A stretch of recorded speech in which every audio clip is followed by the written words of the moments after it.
Hello, I'm James Sparkman, and I'm gonna read Dinosaurs of the Land, Sea, and Air by the first chapter, known as Allosaurus. Would you like to read along? Oh, come on. You'll love my voice.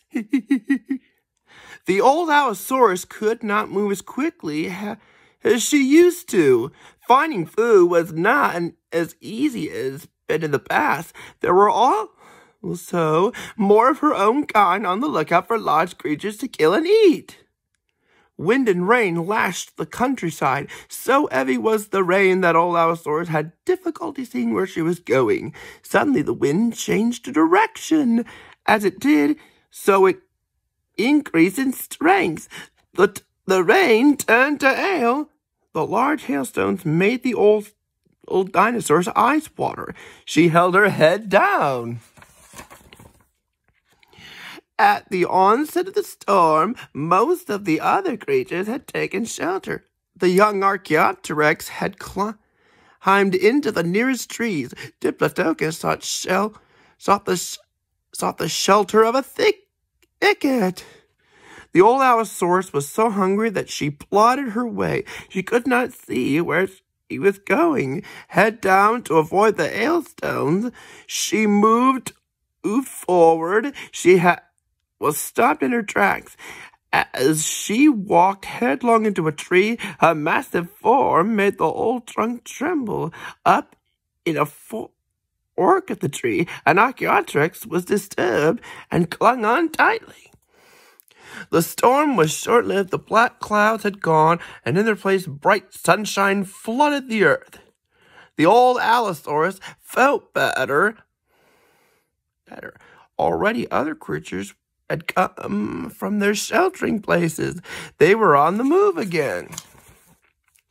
It was a long time since Allosaurus had had a good meal. She had taken some lizards and small mammals. However, these weren't enough to satisfy her hunger and keep her going. Her belly ached from lack of food. The old creature looked around her. She saw a Diplodocus feeding in the distance.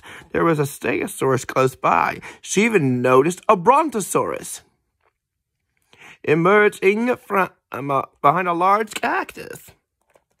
The dinosaur paused for a moment. She knew from past experience that Diplodocus might be easier to attack than Brontosaurus. She certainly wanted to avoid Stegosaurus. She had made up her mind. Allosaurus moved off slowly at first, but as pangs of hunger increased, she hastened her steps a little. Allosaurus saw the Diplodocus move away as it fed. Stegosaurus was now much nearer, yet Stegosaurus, with its armor plating, would be more difficult to attack. The old Allosaurus realized the creature would be too strong for her. Allosaurus decided to leave the Stegosaurus to its food hunting activities. She changed direction, hoping to approach the Stegosaurus without being seen. There was plenty of cover from nearby trees and bushes. Allosaurus is made for these. She kept the Diplodocus in view. As she approached, she caught sight of a Brontosaurus that was even closer. She changed course. The Brontosaurus was too busy browsing to notice. As Allosaurus trundled on, she walked over several tree trunks which had fallen in the high winds. The sound of her feet crashing into them disturbed an Archaeopteryx. It let out a warning call. This was picked up by the other Archaeopteryx on the ground and in the trees. But Diplodocus and Brontosaurus heard the alarm cries. They looked up from their feeding. They both saw Allosaurus approaching and made off in opposite directions. Diplodocus moved up quickly in her haste to avoid the approaching Allosaurus. It had not seen another Allosaurus hiding behind a zygote. It was too late. Diplodocus tried to avoid it. Within seconds, the Allosaurus spotted Diplodocus. It moved forward, ready for the kill. Diplodocus had no chance against the vicious creature. It struggled, but in spite of its great strength, its efforts were in vain. The allosaurus had it firmly in its grip. The old allosaurus' hunger pangs were extremely great now. The smell of fresh flesh was too much to ignore. She continued to move toward the feeding allosaurus and dead Diplodocus. She was still some way from the scene when the feeding allosaurus heard a warning call. The old creature decided not to try her luck and turned away. As she did so, she spotted an Archaeopteryx quietly feeding on insects close by. There was a little flesh on the Archaeopteryx, but anything would help cure her hunger pangs. Allosaurus slowly approached slowly. Within reach of the Archaeopteryx, it bounced, but the old creature was not quick enough. The bird escaped and climbed up into the short trunk of a nearby tree. Allosaurus went towards the tree. The old dinosaur put its front feet into the trunk of the tree. Archaeopteryx was just out of reach. The frightened bird spread its wings and glided gently down into earth. It ran for recover as quickly as its leg would carry it. Turning around, the allosaurus noticed that the brontosaurus, which had been spotted earlier, was now feeding again. She decided to approach it. There was plenty of cover from the side gads. Allosaurus was very cautious. So great was her hunger that she must feed soon if she was to survive.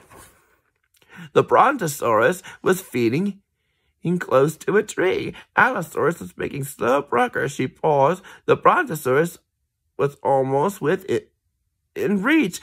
Eager to get a meal, the allosaurus made a sudden lunge at the other dinosaur. She missed, and the brontosaurus ran off into the distance as it went bellowing or into the other creatures. They quickly scattered in all directions.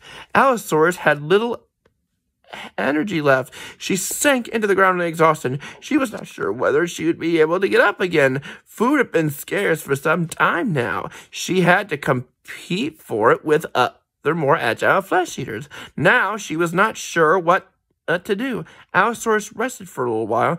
Then she tried to get up again. She couldn't make it. Already she had been spotted by other creatures eager for a meal. A young allosaurus approached. The old creature shouted a warning, which meant stay away. At the same time, she tried again. And to get up, she managed to raise herself onto 2 feet, but sank back to the ground again. Realizing that the old creature was not going to make it, the young allosaurus pounced. It sank its clawed talons into the back of the weak allosaurus. Huge fangs tore at the flesh. The old creature shrieked in pain. Within minutes, another allosaurus arrived on the scene. The old dinosaur was unable to fight, and within minutes, she was dead. Quickly, the two allosaurus tore the huge chunks of flesh from the body of the dead creature. Several ornitholestes had been in the bushes nearby. They had been waiting for such a moment. They dashed out, grabbed small pieces of meat in their jaws, and they quickly ran for cover. The allosaurus were too busy to see them. Soon, there was little of the old allosaurus left. Several large bones littered the ground as well-fed younger allosaurus and ambled off into the distance, their hunger satisfied for another day. The end.